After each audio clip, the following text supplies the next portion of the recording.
नमस्कार आप सभी को, स्वागत है बीट द कंपटीशन पे। मैं सोनिया सिंह और आज बात करेंगे कुछ इम्पोर्टेंट टॉपिक के बारे में। ये वीडियो आपके लिए काफी महत्वपूर्ण होने वाली है क्योंकि कुछ ऐसी कॉमन चीजें डिस्कशन करने वाले हैं। जो सवाल आपने कुछ पूछे हैं, कुछ ऐड ऑन मैं करूंगी। एक ऐसा कॉमन क्वेश्चन कि किस तरीके से हम EMRS की तैयारी करें। अब आप ये सोचेंगे कि मैम अभी तो एग्जामिनेशन की डेट्स जल्दी ही अनाउंस होने वाली हैं, वैसे में आप कैसे अभी इतनी लेट कह ले कि भाई आप EMRS एग्जामिनेशन की तैयारी के बारे में बात कर रहे हैं। बिल्कुल, अगर आप पिछले 4 महीने की वीडियोस को देखेंगे EMRS को लेकर के, तो मैंने वहां पर सिलेबस से लेकर के क्या पढ़ना है, बुक्स की बात करें कैसे पढ़ना है, क्या नहीं पढ़ना है, स्मार्ट अप्रोच क्या है, क्या क्या यहाँ पर आपके स्ट्रैटेजीज होनी चाहिए, सब कुछ ही डिस्कस किया है ना। तो वैसे में ये वीडियो क्यों थोड़ी सी खास और अलग है, पहले एक लाइन में ये बता देती हूँ। अभी अक्टूबर मिड में आप सबको ध्यान में होगा कि EMRS के द्वारा दोबारा से लाइंस को ओपन किया गया उन कैंडिडेट्स के लिए भी जो भी प्रिपरेशन करना चाहते हैं, तो दोबारा से फॉर्म भरना चाहते हैं। तो ऐसे में एक कॉमन क्वेश्चन जो मुझे मिला टेलीग्राम के ऊपर, व्हाट्सएप ग्रुप के ऊपर, कि भाई कैसे हम तैयारी करें, क्योंकि हम या तो पहली बार कर रहे हैं या तो हम लंबे टाइम से कर रहे हैं, लेकिन हम जो है बहुत बार इसमें सफल नहीं हो पाए हैं या फिर कम समय है, कैसे तैयारी करें। तो एक कॉमन क्वेश्चन मैंने यहाँ पर लिया कि कैसे EMRS की तैयारी हम यहाँ पर कर सकते हैं। तो उसी को मैं आज एक बेसफुल क्वेश्चन के रूप में 3 से 4 पॉइंट्स में इसको सम अप करूंगी। ठीक है, देखिए शुरू करते हैं। पहले सबसे बहुत इंपॉर्टेंट जो पॉइंट है कि मैंने डे 1 से आपको कहा है कि प्रत्येक जो व्यक्ति होता है, कि जो एक इंडिविजुअल पर्सनालिटी होती है, उसकी अपनी एक अलग रणनीति होती है किसी भी चीज को प्रिपरेशन के दौरान आगे लेकर के जाने की। लेकिन कुछ ऐसे कॉमन फैक्टर्स होते हैं जो कि आपको ऐड ऑन करना बड़ा इंपॉर्टेंट है ना। वो बिल्कुल ऐसा ही है कि जैसे देखा जाए कि भाई इंडियन कुजीन में जब तक आप खाने में नमक नहीं डालेंगे, किसी भी खाने में नमक नहीं डालेंगे, थोड़ा सा खाना फीका लगता है। बिल्कुल वैसे ही अगर आपको दरअसल कम टाइम में एक राइट अप्रोच में, स्मार्ट अप्रोच में अपने एम्स को टारगेट करना है, तो बहुत इंपॉर्टेंट है कि कुछ ऐसे कॉमन फैक्टर्स या यूं कहें कि कुछ ऐसे कॉमन पॉइंट्स आपको ऐड ऑन करना बड़ा इंपॉर्टेंट हो जाता है, ताकि वो गलतियां आप बार बार न करें, या तो जो कॉमन कैंडिडेट्स करते आए हैं और उनसे बचते हुए कैसे टारगेट्स को अचीव करें। तो आज उसी के बारे में चर्चा मैं यहाँ पर करने वाली हूँ। सबसे पहले मैं यहाँ पर बात करूंगी, जो सबसे नंबर 1 पॉइंट है वो है आपका सिलेबस। हमेशा मैंने कहा है कि अपने टेबल पर रखिए, सिलेबस को अपने दिमाग में सेट कर लीजिए। जितना अच्छे से कर पाएंगे उतना अच्छा पेपर अटेम्प्ट कर पाएंगे। बहुत इंपॉर्टेंट रोल प्ले करता है। हम सब कुछ पढ़ लेते हैं, सिलेबस में क्या लिखा है ये हम दूसरा कह सकते हैं कि एक दूसरा सेक्शन अडॉप्ट कर लेते हैं कि भाई सिलेबस तो बाद में देखेंगे, क्योंकि जनरल अवेयरनेस तो एक कॉमन सेक्शन यहाँ पर पूछा जा रहा है। बट कॉमन बहुत सारे सेक्शंस में क्या खास आपसे पूछा जा रहा है, ये बड़ा जरूरी हो जाता है। सिलेबस में अगर आप देखेंगे तो कुल मिलाकर के 5 पॉइंट्स में पूरा सेक्शन आपका जो है यहाँ पर कन्वर्टेड है। GS की बात करें, करंट अफेयर्स की बात करें जो कि आपका एजुकेशनल रिलेटेड है, रीजनिंग एबिलिटी है, टीचिंग एप्टीट्यूड में NEP पूछा है, केस स्टडी है, प्लस एक्सपीरियंशियल एक्टिविटीज के बारे में डिस्कशन की है। ICT की बात करें, या फिर हम यहाँ पर बहुत इंपॉर्टेंट जो आपका लैंग्वेज का सेक्शन हो जाता है, इंग्लिश और हिंदी, और सब्जेक्ट कंसर्न है ना, वो तो हर एक कैंडिडेट का अपना एक अलग अप्रोच होता है, तो उसको भी हम लेकर के साथ में ही इसमें सम अप करेंगे पॉइंट्स को। तो सिलेबस बहुत इंपॉर्टेंट है, चाहे सब्जेक्ट कंसर्न की बात करें, चाहे कॉमन पेपर की बात करें।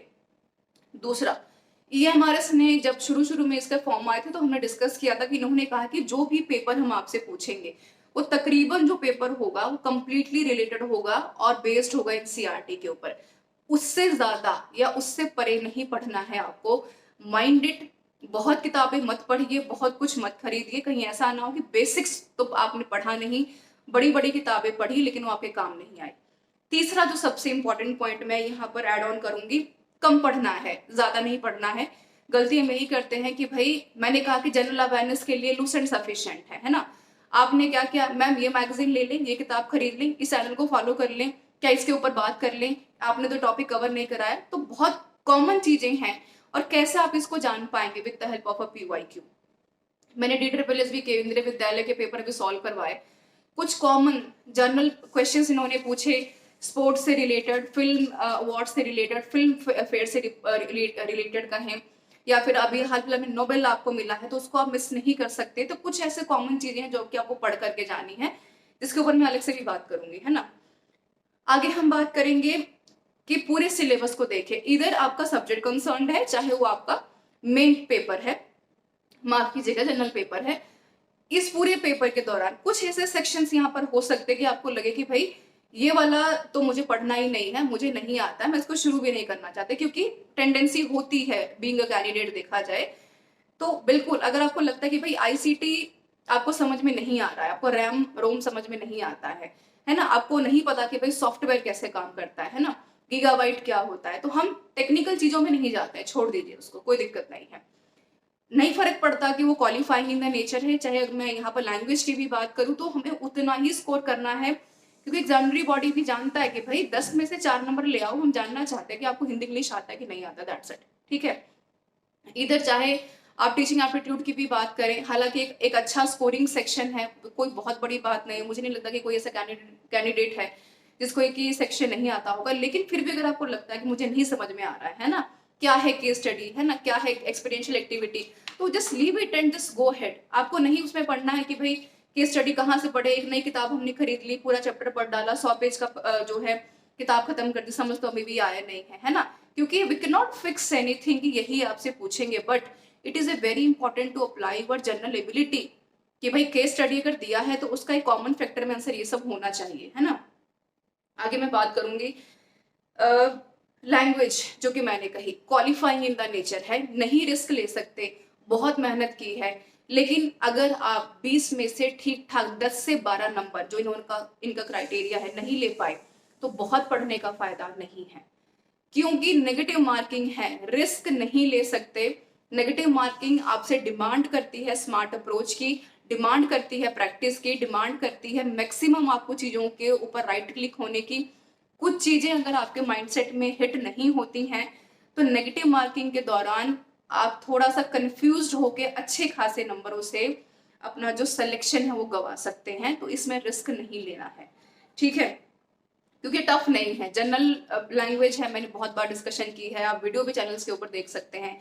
अभी बहुत बात करूंगी तो लंबी हो जाएगी वीडियो, बिकॉज लैंग्वेज में बहुत कॉमन चीजें आपसे पूछेंगे, उम्मीद करते हैं कि कुछ फैक्टर्स ऐसे हैं कि भाई विसर्ग क्या है, संधि क्या है ना, कैसी चीजें काम करती, उतना आपको आना चाहिए। हम फिर बात करेंगे यहाँ पर मैं इस अपनी वीडियो को खत्म करूंगी PYQ से, जो कि मेरे कहें कि हर एक टॉपिक का एक मास्टर कह सकते हैं कि प्लान है। भाई कुछ नहीं पढ़ रहे हैं, प्रीवियस ईयर पढ़ करके जाइए, चेक कीजिए कि पिछले 5 सालों में KVS में, NVS में, आर्मी पब्लिक स्कूल में, है ना, क्या पूछा गया है, DSSB में क्या सेक्शंस में क्वेश्चंस बने हैं, क्या पेपर पैटर्न फॉलो किया गया है, क्योंकि वही आपको बताएंगे कि क्या राइट अप्रोच है क्वेश्चंस को बनाने की।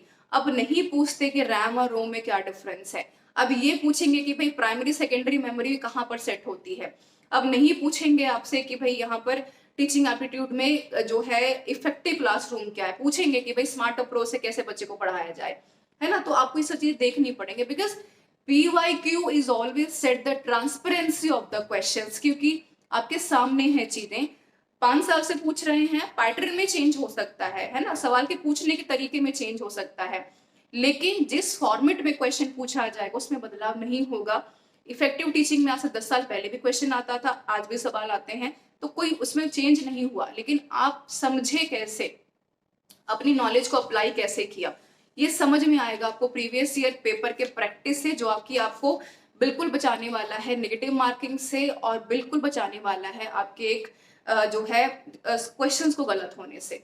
और last but not the least मैं वही कहूंगी, प्रैक्टिस कीजिए, बहुत जरूरी है, टाइमर सेट कीजिए, 20 मिनट में, आधे घंटे में कितने क्वेश्चंस को आप सॉल्व कर पा रहे हैं, कितना तेजी से आपका दिमाग चल रहा है ना, बहुत इंपॉर्टेंट है। पेपर पेन वे में ही पेपर होने वाला है, तो बिल्कुल उसको अप्लाई कीजिए, देखिए कि राइट अप्रोच में कितना 1 मिनट सवाल आपका लेकर के जा रहा है, क्वेश्चन कितना टाइम लेकर के जा रहा है, कितने सही तरीके से राइट अप्रोच को आप सही तरीके से राइट अप्रोच को अपनाते हुए सवालों को यहाँ पर सही कर पा रहे हैं, जो कि काफी खास है। और आपकी सहायता के लिए बिल्कुल यूट्यूब पे complete free of cost content है। इसके अलावा अगर आप डिस्क्रिप्शन बॉक्स चेक करेंगे, ऐप का लिंक अवेलेबल है, टेलीग्राम का लिंक अवेलेबल है, यूट्यूब पे ऑलरेडी आप चीजों को देख ही रहे हैं, free of cost content, quality content आपको दिया जा रहा है, कुछ पे नहीं करना है, ऐप पे जाकर के मॉक टेस्ट लगाइए, जिसको कोर्स परचेज करना हो कोर्स परचेज कर सकता है, लेकिन तैयारी पूरी होने के बाद कोशिश करें और अपना राइट अप्रोच इस्तेमाल करें। हम नहीं कह रहे कि हमसे पढ़िए, लेकिन जो भी पढ़िए सटीक पढ़िए, स्मार्टली पढ़िए, अच्छे से पढ़िए जो कि सिलेक्शन दिलाए, क्योंकि तैयारी सब लोग कर रहे हैं, आप अलग क्या कर रहे हैं ये काफी सही तरीके से तब पता चलेगा जब आप कुछ पॉइंट्स को जो मैंने अभी मेंशन किए हैं उनको यहाँ पर ऐड ऑन कर लेंगे, है ना। तो ये कुछ इंपॉर्टेंट पॉइंट्स, आई होप कि मैंने कुछ कुल मिला जुला कर जो बच्चों के सवाल थे यहाँ पर जो है कंसिडरेशन में रखे हैं।